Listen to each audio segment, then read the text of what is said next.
Black Wall Street Book Club. Evan Jefferson, brother, much love. Educating, elevating, because in knowledge is the power and we'll never give it up.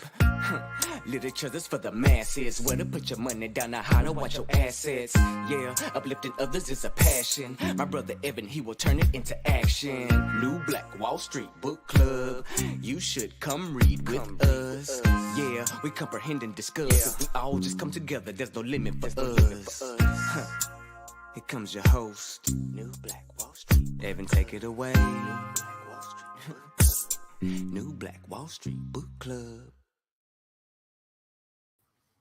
All right, top of the morning to you beautiful people. Thanks so much for joining us here today on the New Black Wall Street Book Club, where black folk do read. You put it in the book, like The Wealth Choice by Dr. Dennis Kinbro, and we absolutely will find it. I'm your host, ERGJ, your certified global financial educator, CEO of ERGJ Enterprises, The Black Bazaar, and international best-selling author of the book, The Black Billionaires Club. The book that I wrote, guys, is a study of black wealth. It's a study of the 12 richest black people in the world today and how they built their wealth. And I just truly believe that if you want to be wealthy, that's a big if, by the way, but if you do, I recommend that you study wealthy people. You can find that book by simply going to the website, theblackbillionairesclub.com, theblackbillionairesclub.com. While you're there, you'll find a store right now before we turn that into a mall where you can find other financial literacy books, as well as a tab that says join the club, where you can choose to walk away from the crowd of broke, busted, and disgusted, and choose to join the few who are serious about building wealth, serious about building business, and super serious about building themselves. We invite you to join the Black Billionaires Club today. You can find us again at theblackbillionairesclub.com, theblackbillionairesclub.com. Man, it is roll call time right now, beautiful people. Go ahead and hit the like button and share button if you care. If you are your brother's keeper, you are your sister's keeper. You say, man, it's super serious. We need to get serious about this thing called reading, because we know that readers are leaders, man. We want to find some other leaders. Go ahead and hit that like button, that share button, that tag somebody, and all that good stuff as well. And also let us know where you're connecting from this morning. What city, what state, what country, what city, what state, what country are you connected from with us here this morning? We're broadcasting across the World Wide Web into Facebook, YouTube, and also Instagram. And just love to know how far our reach is all the way here from Decatur, Georgia. That's right, Decatur, where it's greater. Rep your city, rep your city. Let's find out who's joined us here this morning. The early bird gets the worm, and y'all must be some bookworms. Y'all must be some bookworms. Let's find out who's here with us here this morning. Miss Nita Diane, thanks so much for joining. BBC is representing out of Albany, Georgia. Miss Yvette Goodrich is joining us out of Boston, Massachusetts. Miss Linda Tate Williams in the house out of Kings Mountain, North Carolina. Jamal Harold, man, what's going on with your brother? Thanks so much for joining us here today on the New Black Wall Street Book Club. Mr. Mark Jones is in the house. Antoinette Ross is a boss, has joined us as well. Good morning to you. Miss Alicia McCrae out of Jacksonville, Florida. Grand rising to you, Queen. Queen Vivian is in the house. Newark, New Jersey. Leah Love, thanks so much for joining us here today. What's going on? Miss Sandra Bearden is in the hizzy in the house as well. New Jersey, another New Jersey native as well. Chandler, Arizona. Miss Teresa Harvey Gilliard is in the house here today on the New Black Wall Street Book Club. Brother Wilhelm Watt has joined us as well from Toledo, Ohio. And we're going to continue our journey, guys, into the wealth choice. Again, success secrets of black millionaires. We probably have 2 more weeks to think of this book, maybe 3, because it does have a chapter 8. But this is the last law that we're going to continue our journey through, which is the 7th law. Okay, so we'll do a quick recap on all the laws. We will do our sponsors towards the end, so we give us enough time to get our reading in this morning. So everybody put in the console, I choose wealth. I choose wealth. What's going on, brother Chad out of Wilkesboro, North Carolina? I choose wealth. The first law of the 7 laws in the wealth choice, the first law simply says this, that wealth begins in the mind and it ends in the purse. It ends in your bank account. It ends in your wallet. Wealth begins in the mind and it ends in the purse. That's simply saying that you and I, we can increase our wealth consciousness. We can be transformed by the renewing of our mind, understanding that we choose, what we read. We choose who we hang around. We choose what we listen to. We choose how we talk. We choose how we walk. We choose how we dress. And so these are choices that we make here that have an impact on our consciousness. Do we have a poverty consciousness, a broke consciousness, a poor consciousness, or a wealth consciousness? A wealthy mindset. This is all about mindset. Well, law number 2 simply says this. This is the decision law. Because once we know better, Now we simply still have to decide to do better. And it's law number 2 says this, that we decide now decide now that you will not be poor. That's the decision. Decide now that you will not be poor. Everybody put in console now. N-O-W, capital letters, now. Now, we heard from Eric Thomas that now simply means no opportunities wasted. We find that poor people simply pass over opportunities repeatedly. Opportunities to change their life. Opportunities to take an increase. Opportunities that come across our path, right, all the time. It says in the good book, it says that it shall rain on the poor and rich alike. So opportunities come to everybody. It's just a matter of whether you will take those opportunities. No opportunities wasted. Deciding that you will take the risk in order to get the reward. Law number 3. This is the belief law, the faith law. Law number 3 simply says this: believe in yourself when no one else will. Everybody put in console, I believe in myself. Believe in yourself when no one else will. That's the 3rd law, the faith law. That not only do you believe in yourself, you believe in the gifts that you've been given, the abilities that you have. You believe that you have been given the power to create wealth. You believe in your ideas. You believe in yourself when no one else will. It's almost like Forrest Gump. He just started running. He believed that he's going to be able to catch Jenny. And guess what happened? As he believed in himself, he started running. A lot of other people along the way started running right along with him. Believe in yourself when no one else will. Law number 4 is the Lane law. Simply says this: to thine own self be true. Now we begin to understand that we decided wealth and we believe in ourselves, that we can find this road, this yellow brick road on the path to wealth and riches and the path of prosperity, the land flowing with milk and honey. There are plenty of pathways to get there. And in my current state, I can do in my lane. There is a path to wealth. So what is this saying? It's simply saying that do what you do best. Everybody put in console, do what I do best. Do what you do best. Lean on your strengths, not on your weaknesses. Do what you do best. And you got to believe, as you believe in yourself, you're doing what you do best, you realize I can build wealth right in this lane. The 5th law. The 5th law is the service law, right? All right, how may I serve thee? This goes into the space of, okay, now that I'm doing what I do best, I got to figure out how to serve more people and solve more problems. Now we start getting into serving, right? Serving more. It simply says this, man, I do what I do best, and then every day I wake up, I decide that I'm going to figure out how to do it better and do more of it. How I'm going to serve more and serve better. I do what I do best, and every day I work on doing it better. And I work on serving more people, right? That's the service law, right? Now think about that for a second. If I do what I do best, I'm going to serve a whole bunch of people because that is what I do best. I make it seem effortless. It's easy to me. I've been doing it for a long time, and it's like clockwork. I just serve in my area of strength, and I bring the biggest contribution to this world that I can make while making it a better place. And the 6th law, which we covered over the past 2-3 weeks, simply says this: to own your own business. Own your own business. Now, think about this for a second. If I'm doing what I do best, and each and every day I'm figuring out how to do it better, each and every day I'm figuring out how to serve more people, well, that's going to lead me eventually to a place where I can no longer be under anyone. I need to own my own ish. Because I've been doing it so long, now people come directly to me. They don't want to deal with everybody else. They want to deal with me because I am the best I'm the leader of this particular field. And now you start moving into ownership, or you might contract for a little bit, but own your own business. That's a part of the legacy that you can leave to the next generation. And now the 7th law of wealth that we will jump into this morning as we continue our journey in the wealth choice, Success Secrets of Black Millionaires, written by Dr. Dennis Kinbro, New Black Wall Street Book Club. Let's read.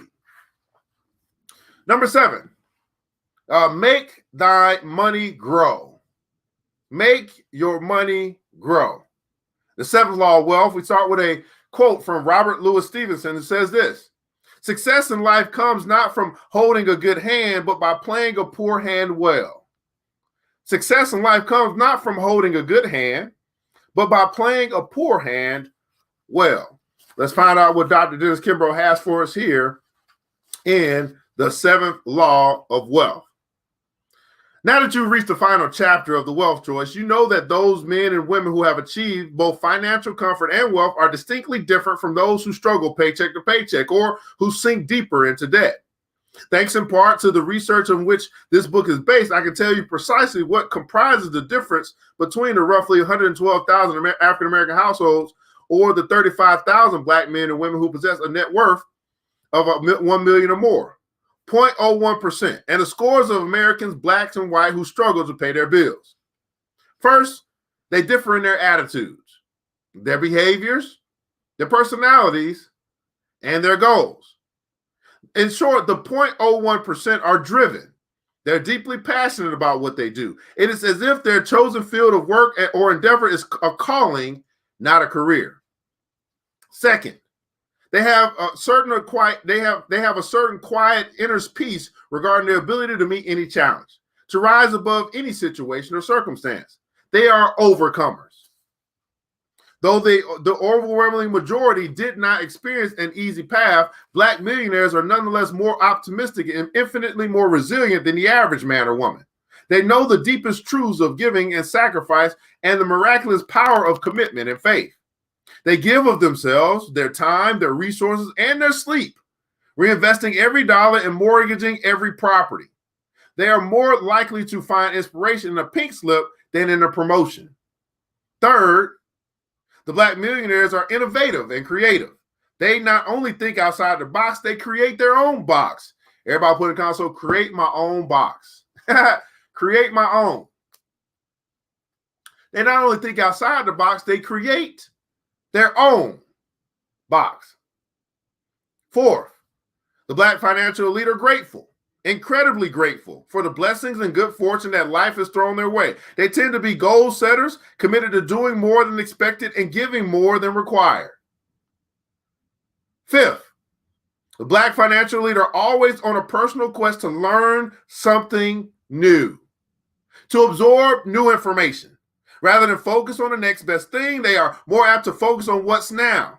However, most important, they approach life with a different mindset and a unique set of skills, especially regarding the 7th law of wealth. The story of S.B. Fuller provides an excellent example. And hopefully you've heard of S.B. Fuller up to this point, but if not, a little Black history, let's get into this thing. From have not to have. From have not to have. Wealth and self-development were S.B. Fuller's two most conspicuous qualities. They soon became a lifelong obsession. No one shared or believed in this concept in the spirit of enterprise more than Fuller. Born in Monroe, Louisiana, Fuller was always a picture of energy and full of plans, someone who was ahead of his time. Brought up in poverty and receiving only a 6th grade education, he began to teach himself. Everybody put in console, teach myself. Self-education. This seems to be a recurring theme, by the way. Teach myself. Self-education. You understand that, when we broke free of slavery back in the day, that the slaves, what do? They had to teach themselves how to read and write. And now that we have access to be able to read and write, we don't take the opportunity to read and write because we're not forced to do it. Teach myself. What are we doing in this cryptocurrency space? We're teaching ourselves. I might be a teacher to many of you, but you're outside of the time that you spend with us. You're teaching yourself.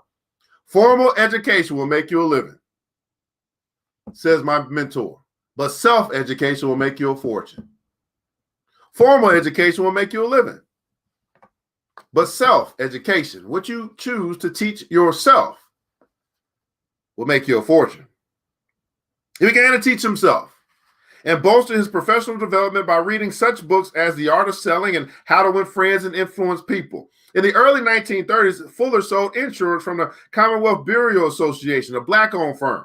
And soon he was supervising company employees. Through daily morning lectures to his sales staff, he honed a philosophy of self-help and financial independence.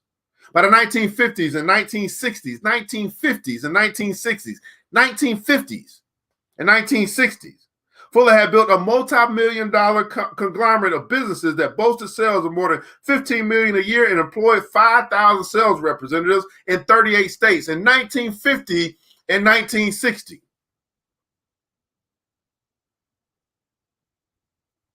Fuller Products controlled 8 other corporations, including a Chicago-based department store, Fuller Philco Home Appliances, the Regal Theater, a real estate trust in New York, farming and cattle interests, and the courier chain of newspapers serving black subscribers throughout the Midwest, New York, and Pittsburgh. Fuller's mother, who died when he was 17, had convinced her son that the best way out of poverty was through sales and entrepreneurship. As a result, Fuller hitchhiked to Chicago and tried his hand in sales, but felt confined. He knew he would no longer be trapped working for someone else, acting on his own philosophy. And in the teeth of the Depression, he launched his first enterprise with $25, the Fuller Products Company, buying soap wholesale and then selling it door to door. He later used these sales techniques to offer a briefcase full of items under a little-known line of cosmetics. In 1951, everybody put in console 1951. I want us to really recognize the time that we're talking about here. Okay, this is 70 years ago. 70 years ago. A brother, multi-million-dollar conglomerate across multiple states, 38 states of the 50 that we have, maybe 51 now, I guess. I don't know. 1951. And I'm just saying to myself, S.B. Fuller could do it in 1951. Surely I can do it in 2021. Surely you can too. I mean, will we not agree that it's easier now for us, especially if we're as African Americans, if that's who's watching right now? Isn't it easier for us to make pathways in these lanes than it was in 1951? Surely, if S.B. Fuller could do it in 1951, I can do it now. Now, I know what you might be saying. I don't know what you might be saying to yourself and what you believe about yourself. But what I'm saying is I'm reading about a brother who had a conglomerate, not just one business, multiple businesses, back in 1951 across 38 states. And if he could do it in 1951,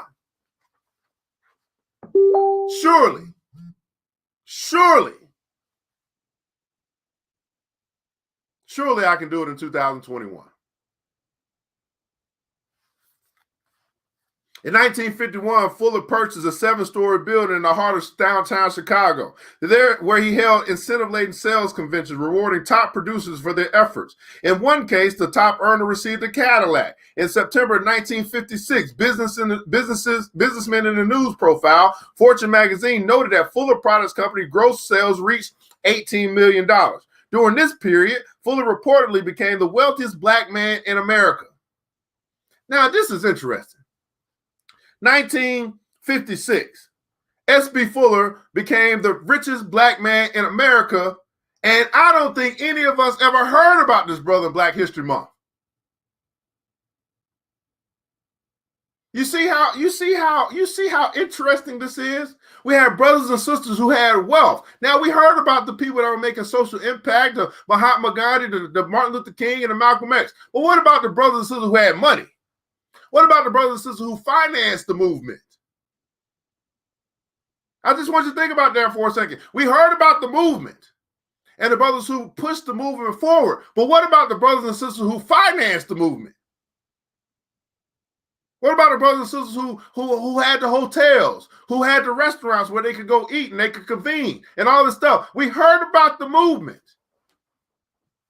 but we didn't hear about the money that made the movement work. It took money. Who bailed them out of jail? When they went to jail for standing up for what they believe, who do you think bailed them out? Think about that who got them out of jail? That took money. See, when you begin to do this thing called self-education, it kind of pisses you off a little bit. You realize how much you wasn't taught, how much you didn't learn. Now, I'm not going to blame the public school education. They're going to teach you what they wanted you to teach. They want to teach us. A broad scope at best. But my goodness, that's why it's on us. It starts in the house. It starts at home. Getting the good books and reading it yourself. You don't have to wait on, they can't stop you. That's what I do know. They might not teach you, but they can't stop you. Everybody put in console, I can't be stopped. I want you to understand this. They may never give it to you. But they can't stop you from getting it. They're just not going to give it to you. There's a difference between, okay, I'm not looking for a handout. I don't need you to give it for me because I know how to fish. I know how to go find. I can't be stopped. You get this attitude when it comes to your education. My goodness. During this period, Fuller reportedly became the wealthiest black man in America. His business flourished, prompting him to further expand his own brand and auxiliary products, which were marketed across the country. He was the first African American to employ cross-country marketing. Speaking before the Baptist Convention in Chicago in the early 1960s, Fuller shared a snippet of the seventh law of wealth and urged blacks to collectively assume the responsibility for their own growth and development. This is back in 1960. The wealthiest black man in America started going across the country talking to black folks saying, hey, here's what I recommend that you do. You collectively assume the responsibility for your own growth and development. 1960. This brother did his thing. He said, this is my give back to go around talking to the people in my community to try to help them what? Wake up! Your own, assume the responsibility for your own growth and development. Basically, what did he say? He said, take control. Everybody put in console, take control. He's basically just said, take control. Take control of your life.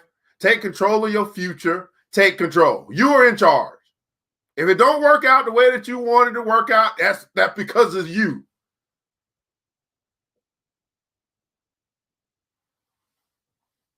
$1960, 60 years ago.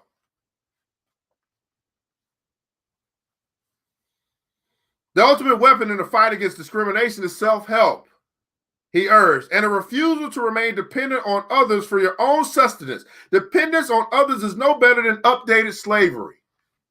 What did he say? He basically said the same thing that they've been saying in the Nation of Islam, do for self. We started to put these pieces together. Do for self. Everybody put that in the comments below. Do for self. Now, you and I, we got an opportunity to take control of our finances. We got an opportunity now to get in front of a whole bunch of money if we just do for self. We go and learn what we don't know. This stuff is happening now. This rags to riches story should have made him a hero within the black community, and to some he was. That was until 1963 when, at the request of the National Association of Manufacturers, Fuller, the organization's first black member, gave a keynote address in which he stated in part, wherever there are people, there's progress. And whenever there's progress, there are problems. The number one domestic problem in America today is the race problem. It is contrary to the laws of nature. For a man to stand still, he must move forward, or the eternal march of progress will force him backwards. This the Negro has failed to understand. He believes that the lack of civil rights legislation and the lack of integration have kept him back. But this is not true. The lack of initiative, the lack of courage, the lack of integrity, the lack of loyalty, the lack of wisdom are responsible for his not making the rate of progress that he should make. If the Negro had the amount of initiative, courage, and imagination required, he could control the retail selling in his own community. A lack of understanding of the capitalistic system and not racial barriers keep the Negro from making progress. Now, he sounded like Malcolm X. And they probably slaughtered him for saying this, especially the Negro community, or the black community, we would call it now. The African-American community, we would call it now. Because the brother was speaking some truth, and truth is a hard pill to swallow. That you mean to tell me that is on me? You mean to tell me of these years of systematic racism? You're trying to tell me that it's my responsibility and I can't blame what has happened in the past for what might be happening right now. No. You can learn from what happened from the past. It's not that it did not have an effect on where we are today, but we can't keep leaning on that and allowing that thought to keep us from moving forward, to keep us from making what? Progress. Let me read this again. It's pissed me off. S.B. Fuller sounded like Malcolm X back in 1960, 1963. Now, this is 1963. We know it happened in 1964. So why the hell we heard Malcolm X, but we did not hear S.B. Fuller? Interesting. We heard Martin Luther King, but we didn't hear S.B. Fuller. Interesting. Let me read this again for the people that's just waking up. That maybe all sitting all the way in the back. They started to move up seats a little bit. Say, oh, wait a second. I gotta give me one. Can y'all scoot over? I need to move up to the front for a second. 1963. Right? Fuller gave a keynote address in which he stated, in part, this is part of his speech. We might need to go get the whole speech. Mr. Seasons, we got to get the whole speech. I mean, we might just sit here and have a fuller speech session. Whenever there are people, there's progress. And whenever there's progress, there are problems. The number one domestic problem in America today is the race problem. It is contrary to the laws of nature for man to stand still. He must move forward, or the eternal march of progress will force him backwards. This, the black person, this, the African American, has failed to understand. This is what we have failed to understand. He believes, the black man or the African American believes that the lack of civil rights legislation or the lack of integration has kept him back. But it is not true. The lack of initiative, the lack of courage, the lack of integrity, the lack of loyalty, the lack of wisdom, and I would also say the lack of knowledge are responsible for him, the black man, the black woman, the African American, for them not making the rate of progress that he or she should make. If the Negro or the black person or the African American had the amount of initiative, courage, and imagination required, he could control the retail selling in his own community. A lack of understanding of the capitalistic system and not racial barriers keeps the Negro or the black man or woman or the African American black man or woman from making progress. Now, this is a bold speech back in 1963. It's a bold speech in 2021.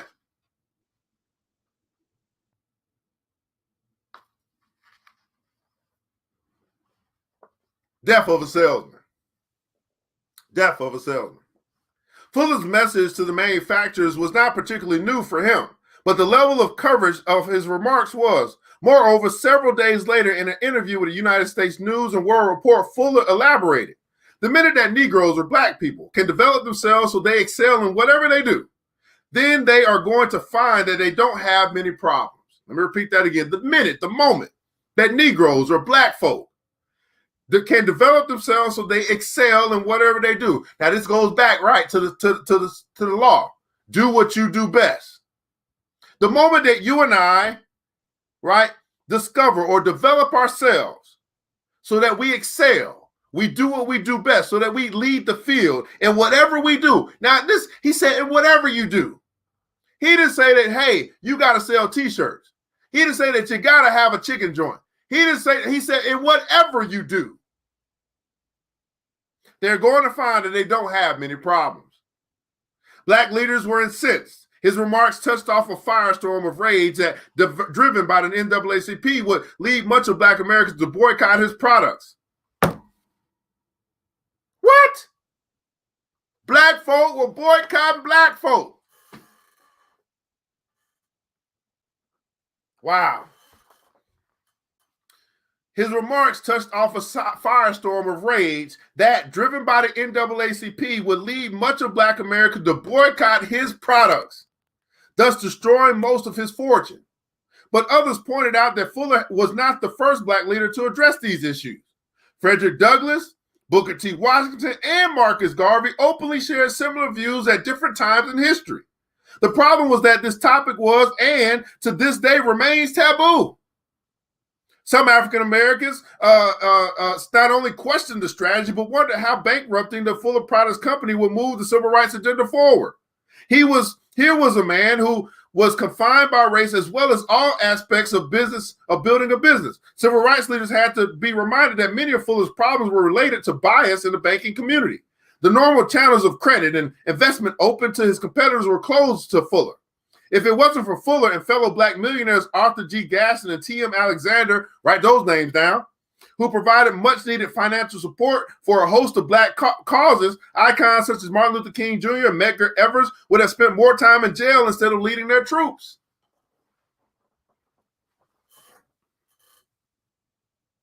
It was Fuller, the budding entrepreneur who at one time could barely read or write, who rescued the influential black newspaper, the New York Courier, from bankruptcy. The same newspaper that played a key role in placing Jackie Robinson between the white lines in organized baseball. Unfortunately, the boycott had a profound effect. When the dust settled, Fuller's multi-million-dollar nest egg had shrunk to $300,000. Black folk boycotted a black business because they didn't agree or they had a problem with what the black man of that empire was saying to help black folk. Do you see some of the issues that we have in our community? Because it still happens today. Now, he's the brother that helped finance the movement. He's the brother that went and saved the newspaper. Whatever, okay? He might be the brother today that went and saved Black Enterprise. I mean, Essence Magazine or Essence, right? We got a black man that did that. He sold his company, went and bought Essence. This might happen to him too. It still exists today. And here's where it exists, though. No, listen to where it came from. The NAACP.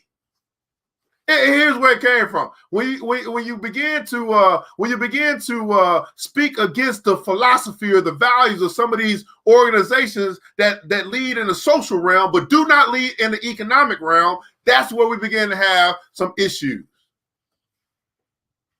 Oh, you talking about money? Oh, you talking about money in a capitalistic system, capitalistic society? We don't understand that money talk. That ain't what we supposed to be talking about here. We just let's go protest. Let's go march some more. All right, let us do the things that we know to do, the nonviolent stuff. But you talking about the money? We ain't used to that. Whew, it's getting hot in here. My goodness. I share the story not to force you to choose sides, take issue with the generation's old argument, or even cast blame if blame is due. If I did, all those who picked up this book would surely miss my point. No, the purpose of this brief profile is to highlight the internal mission of one individual whose goal in life was to ensure that all of God's children were given full access to the tools and principles that are beyond necessary for those who hold any hope of rising financially. Once each month, more than half a century ago, like clockwork, Fuller would share his wisdom and business prowess, labeled his gospel of success with would-be entrepreneurs, power brokers, and corporate climbers alike. Those in attendance included Joe Dudley, write that name down. I'm going to try to get him on the show. Chief Executive of Dudley Products, George Johnson, who will make his mark in the hair care field. Mary Ellen Shad Strong, the future publisher of Black Family Magazine. Rick McGuire of Seaway Furniture Store Incorporated, who was a part of the marketing campaign featured who as a part of his marketing campaign featured a sign of his store window stating a S.B. Fuller inspired business. Daryl Grisham, president of Parker House Sausage. John Lawson of the Dallas, Texas-based Lawson Cosmetics Company. Dr. T.R.M. Howard, president of the National Business League, as well as the young and impressionable John H. Johnson, who would listen to his mentor with rapt attention before returning home to hawk his mother's furniture in order to build his publishing empire. Each proudly professed to their mentor, if there had been no you, there will be no us. And Fuller's sales and promotion insight did not stop at the outer edges of the Black community. Far from it. His marketing, placement, and advertising principles, specifically among female consumers, are still used to this day in Fortune 500 powerhouses such as Avon and Mary Kay. A Black man that had this kind of influence, this kind of wealth in the 1950s and 60s. During these monthly meetings and pep talks, each of these people and many others will listen intently and constantly, probing their teacher for additional strategies and solutions. These millionaires in the making wanted to know what they had to do to live a seven-figure life, while thousands, if not millions, of African Americans judged Fuller, a man they had never met or encountered, on his remarks. He was a visionary, a difference maker who was committed to changing his life as well as his community, all because he took this statement to heart. Poverty is not the enemy. The enemy is the man or woman who not only believes in his or her helplessness, but actually worships it. Poverty is not the enemy. The enemy is the man or woman who not only believes in his or her own helplessness, but actually worships it. And then he gave his charge as a hint as to the seventh and final law of wealth. If we could save money as well as we save souls, many of our problems would be solved. If we could save money as well as we save souls, many of our problems would be solved. Fuller's main message centered on individual freedom and personal responsibility. So why was there so much hostility towards this man who made such a difference in the lives of others? Perhaps the answer lay in his final quote written by his favorite philosopher Plato. Better to be unborn than untaught, for ignorance is the root of misfortune. Better to be unborn than untaught, because ignorance is the root of misfortune. Can I get some pineapples in the chat? Some pineapples in the chat. You're going to learn today. You're going to learn today. In the comments below, I'd love for you to share your takeaway from today. We don't do this just to do this, beautiful people. We do this to make a difference, and hopefully we made a difference and impact in your life today. Man, S.B. Fuller, 1950, 1960. Many of us, some of us just learned this brother's name and some of the things that he was doing way back when. Wow. I'm simply asking you to answer this question in the comments below. Was this worth your time and why? The New Black Wall Street Book Club, 30 minutes a day to keep broke and stupid away. Paying homage to our brother LeVar Burton, Reading Rainbow 2.0. Take a look. It's in a book. The Wealth Choice, Success Secrets of Black Millionaires, written by Dr. Dennis Kinbro. Now, I know I talk much faster than you type, and so we'll take a moment to share our sponsors with you. These are brothers and sisters who have put their money where their mouth is. Said, you know what? We believe in what we're doing here to continue to bring literature that we probably should have read, but we're not instructed to read. And we're going to go find these books ourselves. And we're going to read them. And we're going to inspire one another. And we're going to learn together and all that good stuff as well. Our first sponsor, the Black Bazaar, the Afrocentric Marketplace. This brother put his money where his mouth is. I'm that brother. Put my money where my mouth is. Said, man, this is something that needs to happen. We need to do this. The New Black Wall Street Book Club. Find Afrocentric home decor, personal care products, also Black art inspired gifts. Simply going to the website, www.theblackbazaar.com. www.theblackbazaar.com. Blackberry Charisma, Black woman-owned business. You can choose. She put her money where her mouth is. So you know what? This is something that needs to happen. The New Black Wall Street Book Club. We're going to help continue to make this thing great. Blackberry Charisma specializes in custom creations, be it to bring your thought, your idea to life as it relates to branding and marketing. She also has a special, pretty dope lineup of lingerie as well on her site. You can check her out by simply going to www.blackberrycharisma.com, a Black woman-owned business. 5 Factor Consulting, another Black woman who says, you know what, I'm going to put my money where my mouth is. New Black Wall Street Book Club, this is something that we need. We're going to make sure that this thing keeps going. 5 Factor Consulting is going to be able to help you with to repair your credit, help you to increase your cash flow, help put you on the right track towards getting to the wealthy place.